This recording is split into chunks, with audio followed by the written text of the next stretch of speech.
Nào, ra đây này.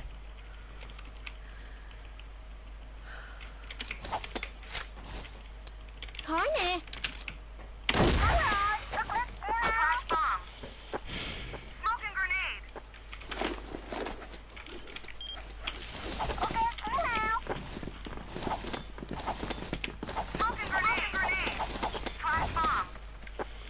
Yến chờ tôi.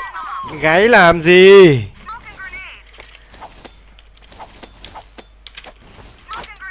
Khói nè.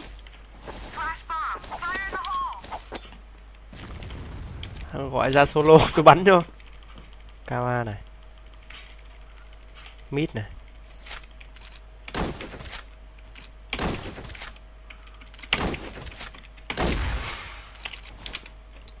Lựu đạn nè, né đi. Hồi sinh nó 2 á. Mù nè.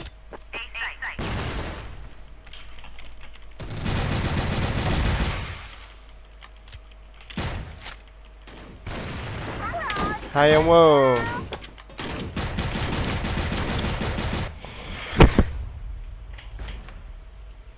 71 điểm luôn à. Chờ tí lên kênh 1 xem nào. Ồ, vẫn không có team nhỉ.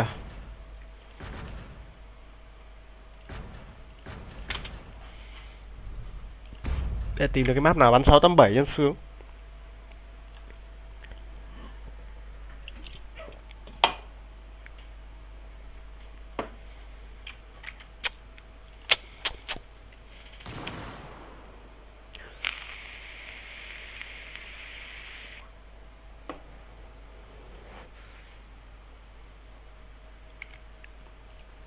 Vừa nói xong. Map này quá ngon.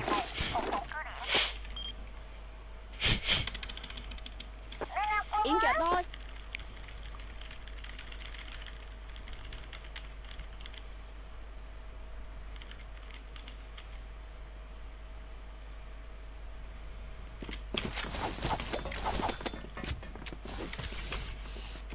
Bên kia càng đấy. Khu B. Khói nè. Khói nè.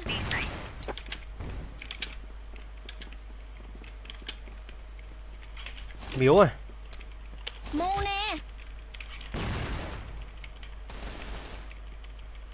Võ mồm.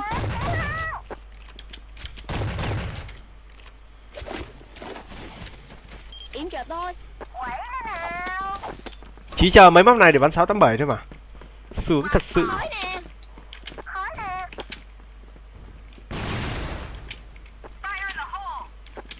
Một miếu rồi nha. Lựu đạn, né đi. Mù nè. Bom B nè.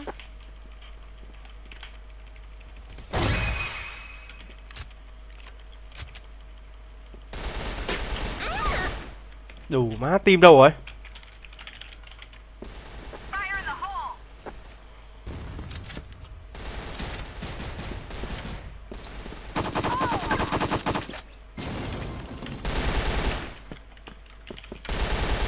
Hay rồi.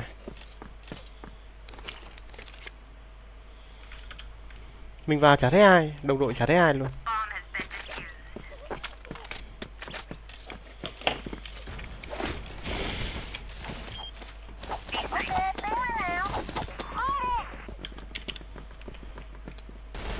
Khói nè.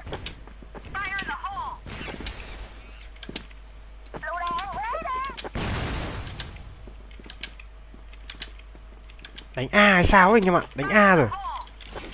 Không biết phải không?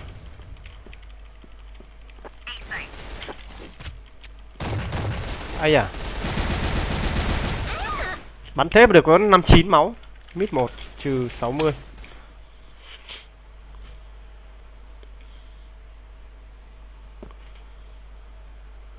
Không phải A luôn à?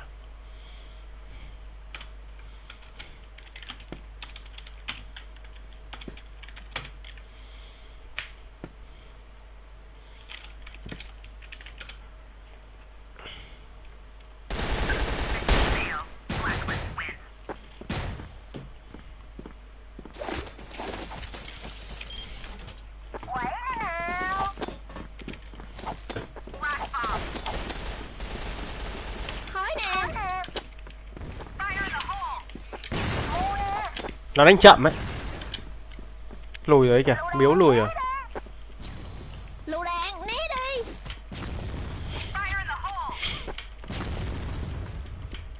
B không có đâu.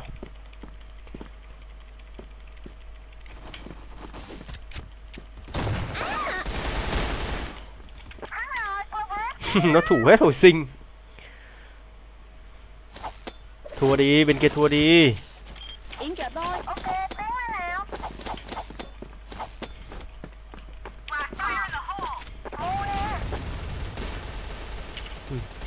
Mid. Mid đông, mid đông.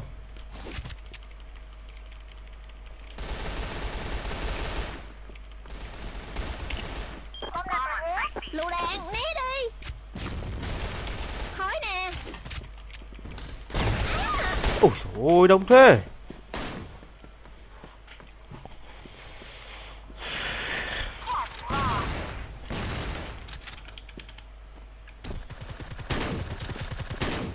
Chà.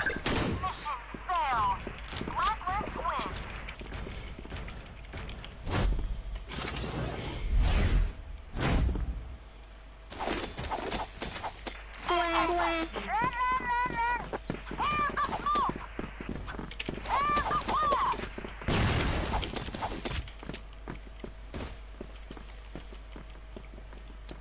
Khói nè. Lựu đạn nè, né đi. Trời ơi, đứng tê từ bao giờ rồi. Lựu đạn nè, né đi.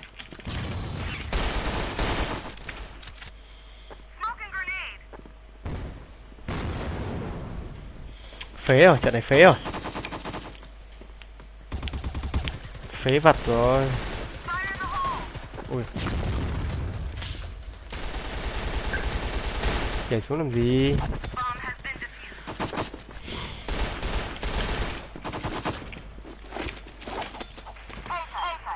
Sao nó biết đánh am, nó canh 2-3 thằng liền.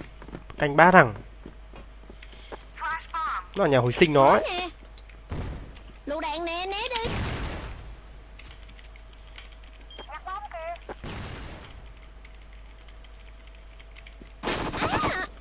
Đâu ra đấy nhở? FB đi. Bọn này vẫn đánh à?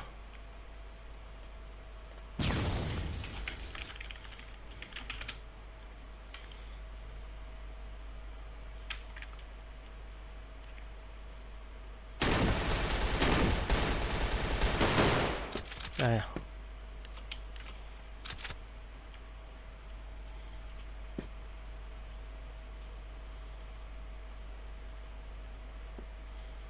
Nhà mình à?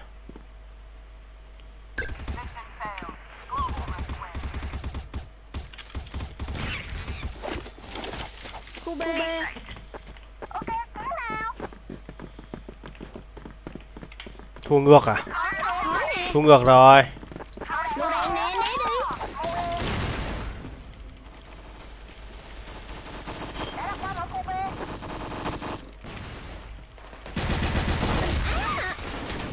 Mẹ chưa check đã đặt bom rồi.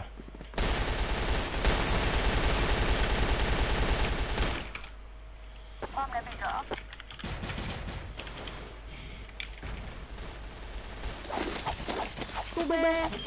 Thua thật. Khói nè. Lựu đạn nè, né đi.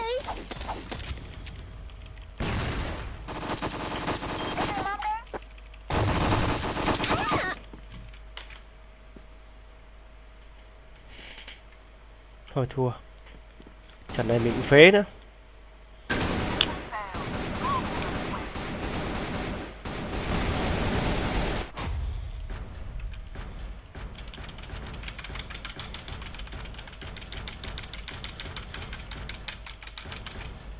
Ai à, tự ra một đông phết nhờ.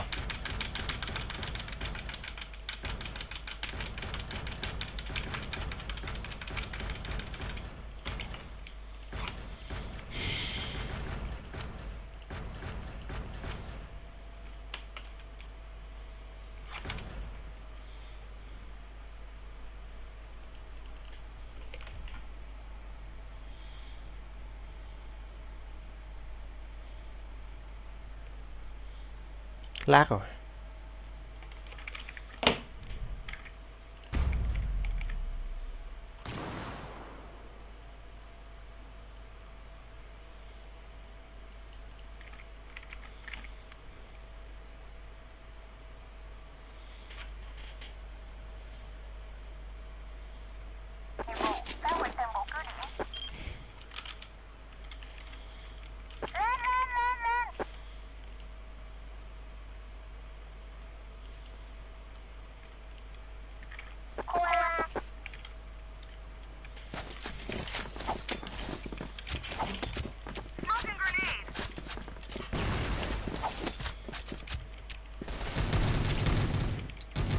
Lựu đạn nè, né đi.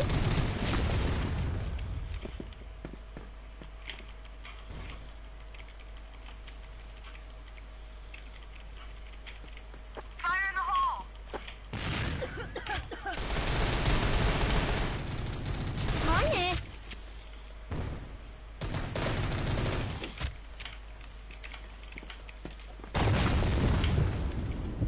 Mu nè.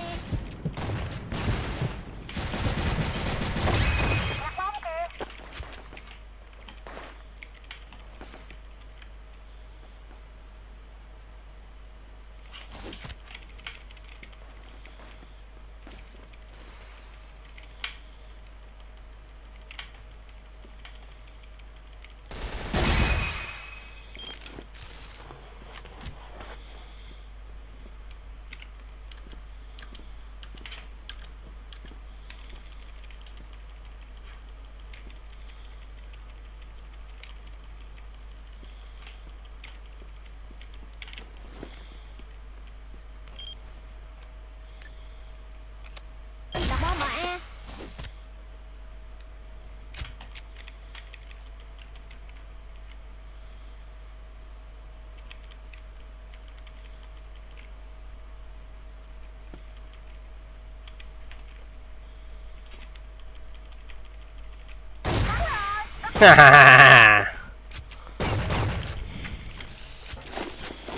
Đã rõ.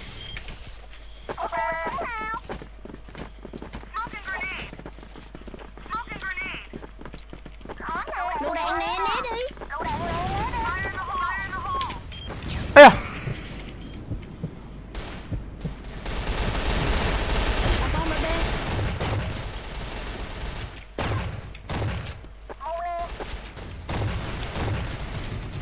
Trúng rồi đấy.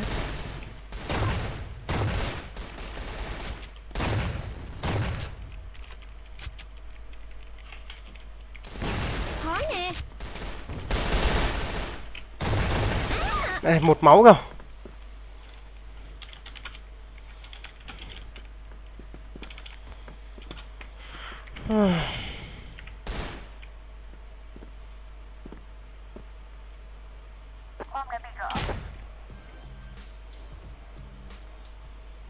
Hơn người. Sao from Philippines, hello bro. Lựu đạn nè, né đi.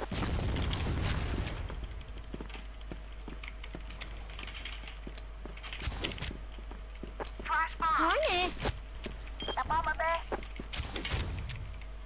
Hay rồi.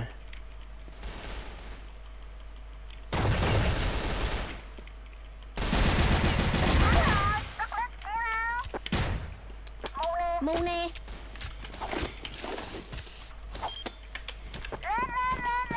Đang hơn người.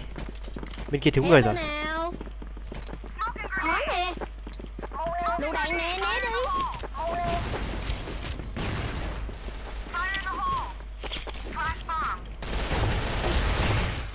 Tốt.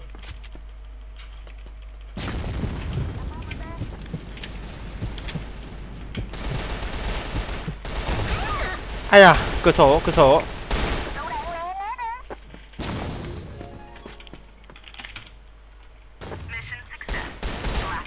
Nice.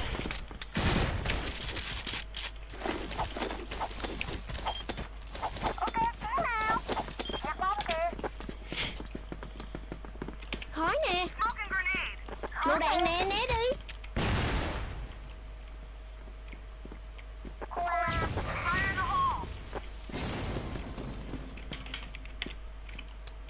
Mu nè.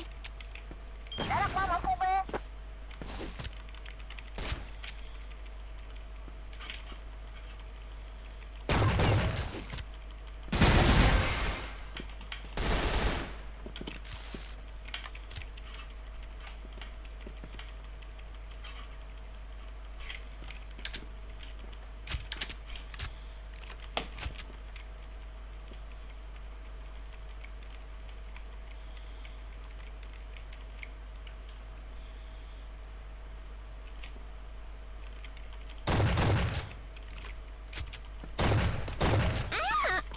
Trừ 17 là sao ta?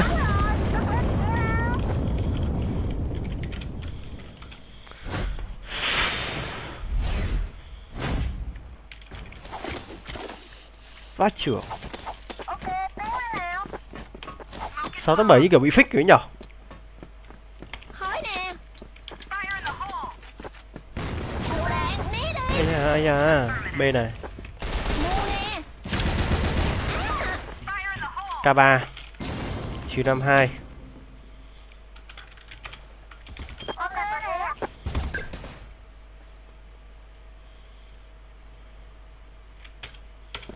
Ép nhanh thế.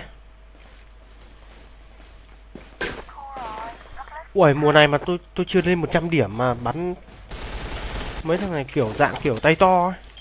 Kinh đấy, nghe chừng căng đấy, căng hơn mùa trước, càng ngày càng khắc nghiệt,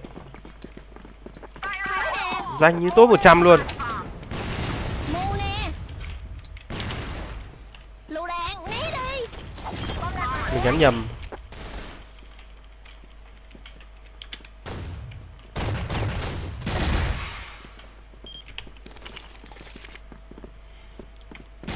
Cẩn thận, sau lưng. Sao một viên đấy, là một viên lại được có 21 máu kìa, tầm gần nữa.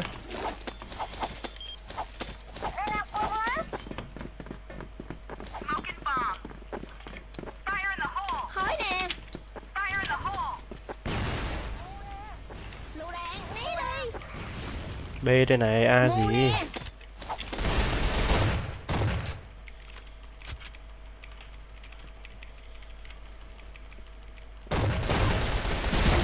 Mồm. Miếu 1.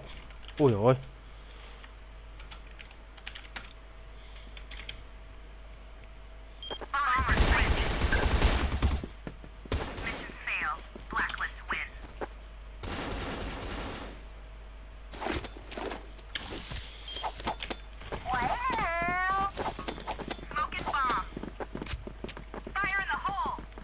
Khói nè.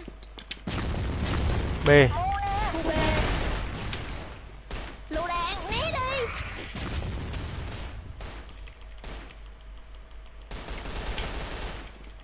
Con đơ nè.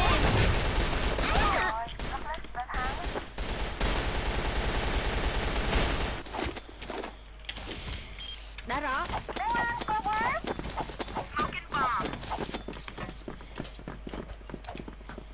Khói nè. Lựu đạn, né đi.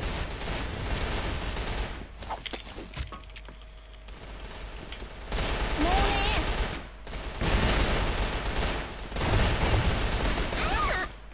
Không được.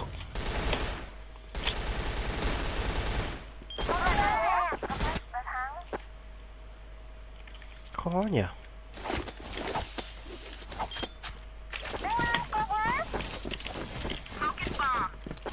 Khói nè.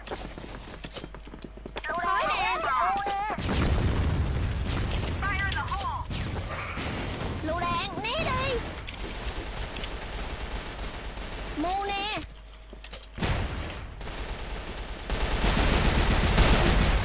Vẫn còn này.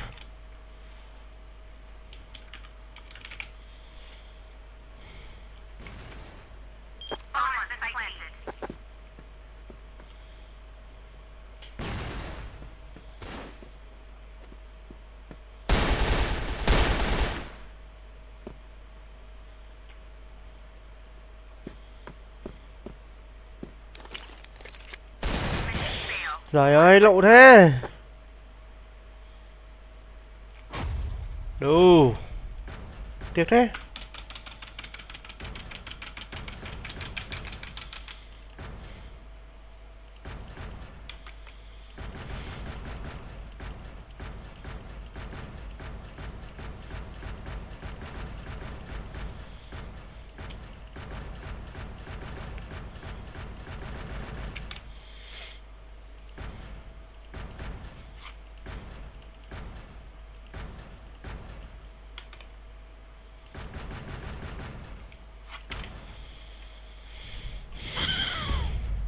Lỗ mất một điểm rồi, hôm nay lỗ cái lỗ mất một trận rồi.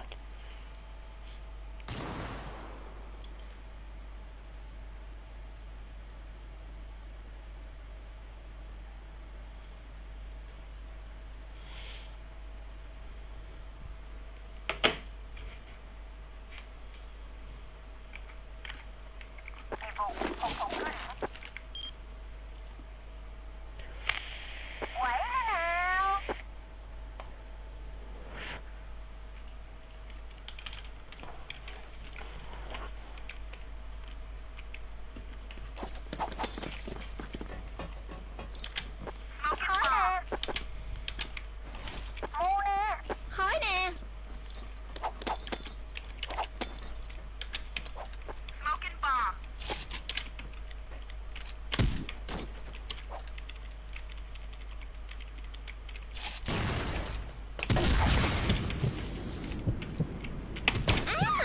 Đủ hả ma.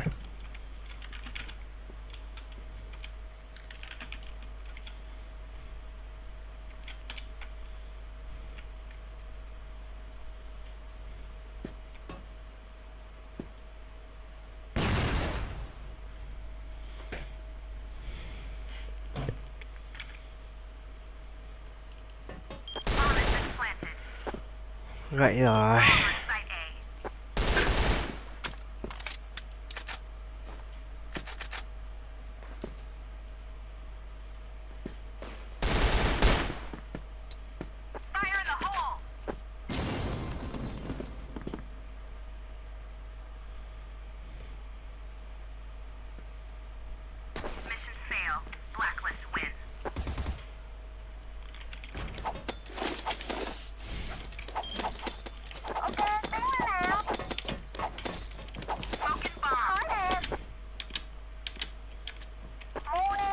Khói nè.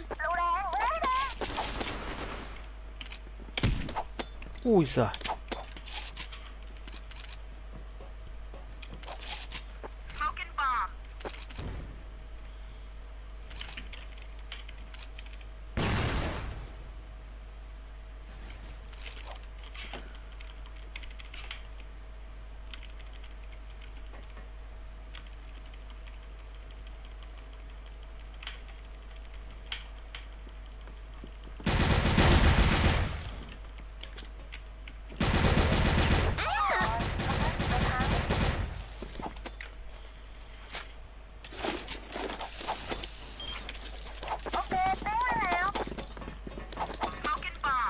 Khói nè.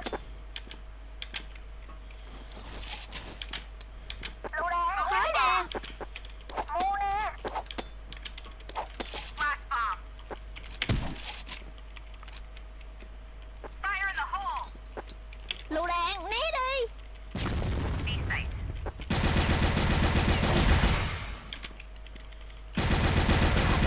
Quá bình thường. Mu nè. Bom ở đây nè.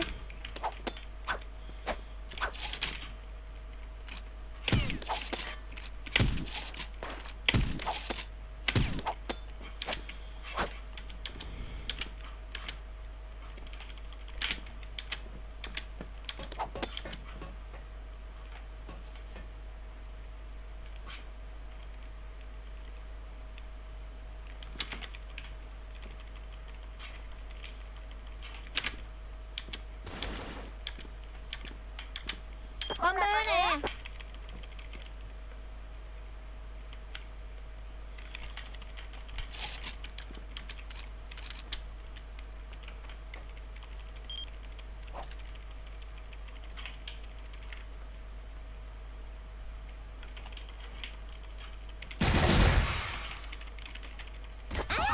Đủ nó vẫn còn. Ơ cái thằng ok Kenny kia yếu rồi. Mà mình bắn một viên ở K3 không chết nhỉ?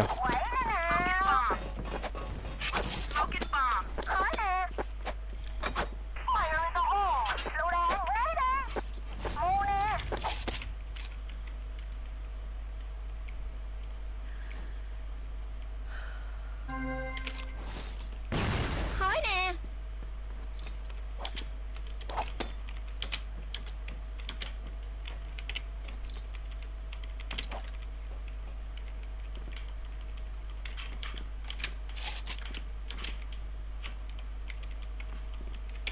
Vai trưởng. Tuyệt vời.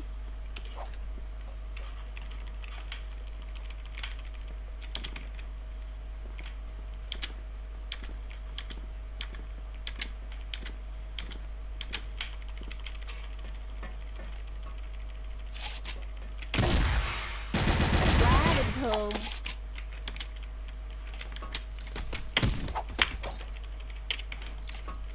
Lựu đạn, né đi. Mù nè. Cuối cùng cũng làm được một phát.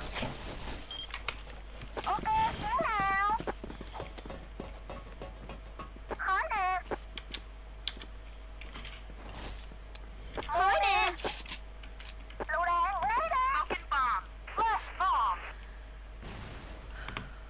Khu B.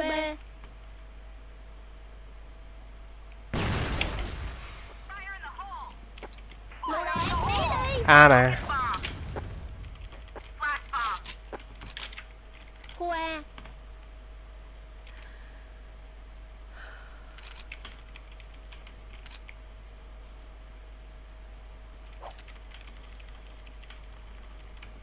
Ui.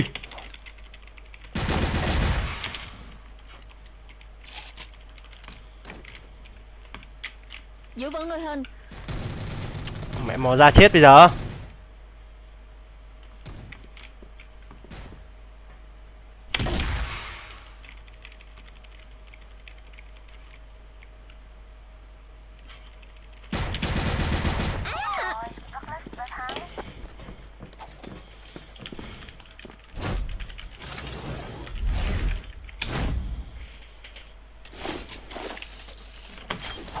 Mẹ, sao team mình nó ngao ngáo thế nào ấy nhỉ? Khói nè.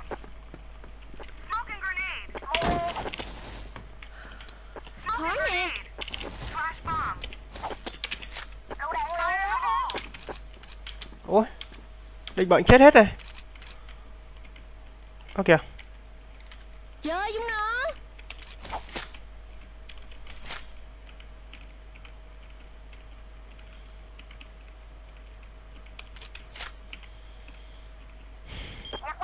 Ok. Đùa các ông này đùa tôi à? Team mày đùa rồi, ô định mệnh.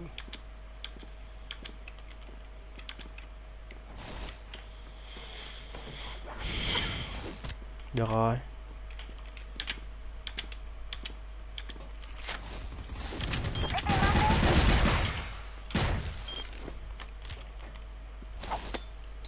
Lựu đạn nè, né đi.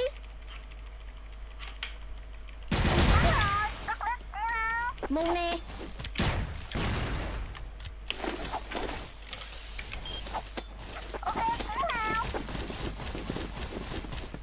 Khói nè.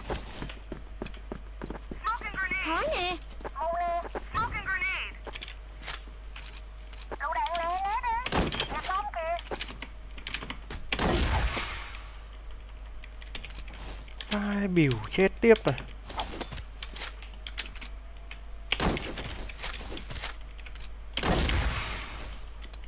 Mù nè.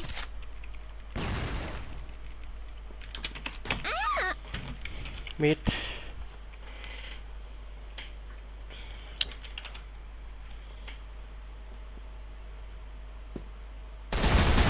What Ralph says or anybody else, Artie, Salu, you fucking killed, brother. Thank All you. There you go. That's a positive one. Dave, go ahead. You're on the air. Let's hear a negative one. Let's hear a negative one. Now we got to hear from all You know what that sides. whole show? You know what that whole show was like? It was like a bad, boring party with a host that's half asleep, and then some big fat guy shows up, tells bad jokes, and takes a shit in the punch bowl. Yeah, well, Artie, stay off- at least there's something to Artie, talk stay off about. television. Stay off. Yeah, like you, sir. Maybe I'll go to the construction site and work I with you, don't- hey. fuckhead. I know my limits, lard ass. Yeah, your limits are no comedy. All right. So are yours. All Yeah, right. right. I guess I don't have any job in comedy. What do you do? Yeah, you shouldn't. Not after this. Sorry, buddy. So you didn't like it. You think, Howard? Artie took a bad, boring, dull, painful show and made it worse. Yeah, right. That's what I did. The All right. kids joke was real A clever. what Artie. joke? The jizz joke where I got the jizz off my chest. Yeah, you recycled that from 3 years ago from the radio. Yeah, sorry. Well, why don't you get back to recycling tin cans for your living? All right, Bong Hit Bill, did you enjoy it, or were you too wasted to even have an opinion? Yeah, man. Listen, it's very easy to see once you watch it and you see what goes on. It's easy to see where anybody could get both points of view very easily because Joe Buck was very sarcastic. You'd never seen him try and do comedy before, and you weren't able to tell where he was really coming from. Artie actually killed, though. Artie was hysterical. Of course I killed. You listen to the audience. It's impossible to say I didn't kill. You might not like what I said, but they laughed. Robin, I take it you haven't seen this. No, I haven't. All right, I haven't heard a peep. I've been very entertained by the reaction to it. I like just hearing the reaction. I could care less to hear the bit. I just want to hear people talk about it. The reaction is incredible. But you want to know something? That's how I know it was a great appearance because it's like there's no middle of the road reaction to this. It's either people hate Artie for taking a shit on stage, or they thought it was the greatest thing they ever saw on TV. All right, Jim, go ahead, and then we do really have to listen to the appearance. Okay, I agree with the previous caller about Joe Buck being like stiff as a board when he was trying to deliver a comedic line. The only time he seemed comfortable was when he had a pre-scripted, sports question to ask, and the last comment was when he was thanking his panel. He said, I want to thank all the guys and even the one that ended my show on the first night, referring to Artie. But I thought Artie killed. It was the only part of it. I fell asleep like halfway through, woke up, and felt like it was, Brand new show. All right. Well, I got to be honest with you. I don't know Joe Buck from Joe Schmuck. I just know him from announcing some sports. He does. stuff. Listen, Yeah, his he does father play-by-play, father was a legendary sports announcer. What was his name? Jack Buck. And I love the guy. Right. And a matter of fact, I would do a bit sometimes where Jack Buck, while announcing a baseball, and I did this last night. Well, why don't we hear the bit? Okay, I'm All sorry. right, let's hear it. Let's hear it. And Joe Buck went in his father's footsteps, and Joe Buck is an excellent play-by-play guy, and he does the World Series. Well, what we'll do is we'll listen to Artie's appearance on Joe Buck Show. Is that what it's called, the Joe Buck Show? Joe Buck Live, and it was live. It was live. There was no editing. It was live. Very dangerous, but all right. It sounds like that's why the show is live. Hey, you want they things to brought happen. Artie on to mix it up. And Ross Greenberg, you motherfucker, you came up to me and you said, if Paul and Jason get boring, you go nuts. That's what I did, so go fuck yourself. I don't care how important you are in this business. I really don't give a shit. I really do. I listen to one person, and that's the great Howard Stern, not you, asswipe. Yeah. That's true. All right, listen.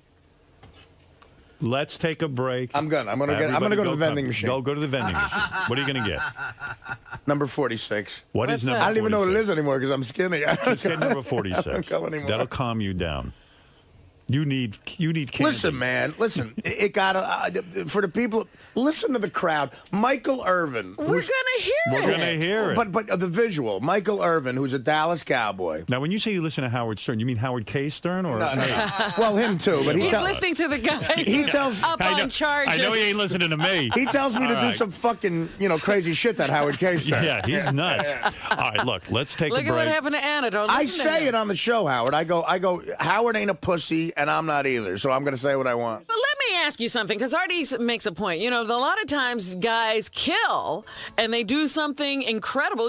Like the time that Gilbert was on that award show. And notice we've never seen Gilbert on another award show. Is that the kind of killing it was? No Joe Buck, no Conan. I would work construction before I conform to Joe Buck. I really would. All right, let's take a break and find out. All right, I what's have one question before we go to break. Yeah.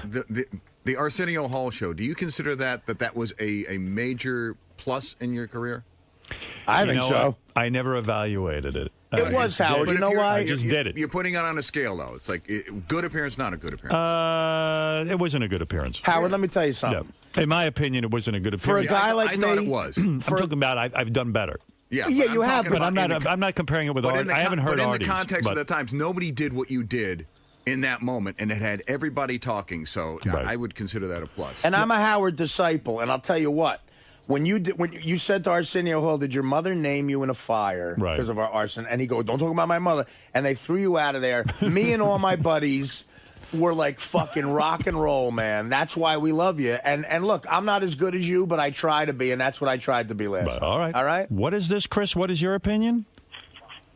What is your opinion? Quickly, come on. I saw the performance. It wasn't very good. I had to turn it off. He's bringing the show down. For a while. It sounds Wait like a minute. You mean outside of this, Artie is bringing the show down? Yes, but this adds to it. I'm trying to convince my educated friends that the Howard Stern show is more than this crass humor. You've got this underlying wit about you that Artie's kind of destroying. My friends listen and they hear stuff like that and they're like, this is fitting our stereotype. Tell your educated friends to go fuck themselves. I will, Artie. Yes. All right, thank you, Chris. Candace, what did you think? Hello? Yes, Candace. Yes. Tell that last guy if he has to convince his friends anything about your show, they're not his friends. Number one, that was such a snooze fest. Artie came on, Paul Rudd, everybody was so quiet, and the stupid bits, like you always say about stupid bits Jay Leno did, and then Artie came out and he fucking ruled. The place was on fire. All right. Joe Buck was trying to do bits? Joe Buck was doing bits. It was pathetic, Robin. He interviewed Brett Favre. I'm a huge fan, and Brett Favre is a great quarterback. There's controversy about him now. Is he going to come to the NFL? Favre's a great quarterback, but he's not George Carlin. And Joe Buck ain't Letterman or Howard. So it was like Ambien. Ooh. And look, I don't know. I thought I was helping him out. God forbid anyone should ask a controversial question. Right. God forbid. Very We don't good. do anything but be safe. It's like Dave's apology. A no-go. Artie ruled. All right, very good, Candace. I'll listen to this when I get back. Thank you. The show sounded like a bore fest until you said something. Yeah. Howard, would you say I made that show interesting? Yeah. I would say so. You know what it is, though? He wants it to be a different kind of show, whatever that is, and it was like mixing apples and oranges. But why ask me to do it? Why ask me to do it? That's the mystery. He's a fan of the show, Howard. He listens every day. He's got my... This ain't going to happen anymore, but he said to me, he goes, I've seen Beer League, It's the Whiskey Talking. I listen to the Stern Show. I read your book cover to cover. He goes, anytime you want to sit in the booth for a Yankee game, let me know. I guess that's not going to happen now. But, I mean, that's the kind of fan he was. I did what he asked me to do. Joe said he was in the green room with Buck's wife during the show. Ooh. Buck's wife. Is that right, Joe? Yeah, we were. I was staying back in the green room watching it on the monitor, and she was very cordial. She was laughing when Artie dropped that blowjob joke bomb. She just she laughed at it, and right as he says it, Joe Buck's two young daughters walk in the room. Oh, and, like they didn't hear him say it, but you could see like everybody's face was nervous, like, oh my God, I hope he doesn't continue in this direction. But like as Artie kept continuing to steal the show, I don't know if she was nervous that her husband was going to become unemployed and Artie get the show, or if they were nervous what he was going to say next. But he definitely gave the show a direction. The show kind of it was just rudderless. It was just, even with Paul Rudd. It was rudderless. Yeah, that's true. Thanks, Joe. Dan, go ahead. Dan, you're on the air. Go ahead. Now's your chance before we get to Bang My Dad, the big highlight of this morning's show. Dan? No. Dan, let's go to Chris. Chris. Hey, Howard, I watch HBO and I see Joe Buck's promos out there on ESPN. He's trying to go for an edgy thing with his commercials, trying to be that tough guy.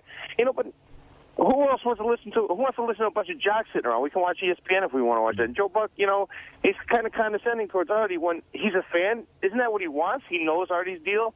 That's the point. I mean, if he wants to have a different type of show, then you have to book people who are going to sit there and talk about their high school. Not only that, Howard. I mean, it's like it wasn't even. I don't think he was even clear in his mind if he was turned off to Artie or not. Because if he was turned off to Artie, he would have either asked him to leave for that after show or just not addressed him at all. First thing he does is take a shot at Artie's bow when they come back to that after show. I don't think he and then would've- Artie came back in. I don't think he would have left Artie on the show if he didn't enjoy Artie's appearance. So right, that's it's why weird. what's in the paper. I hate to react. What's in the paper? Maybe he's being sarcastic. Maybe he did like it. He was very friendly to me afterwards. Said thank you.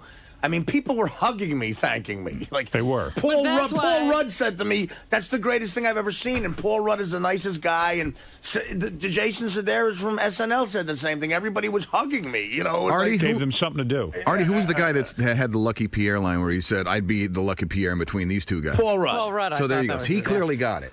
Paul Rudd is a smart.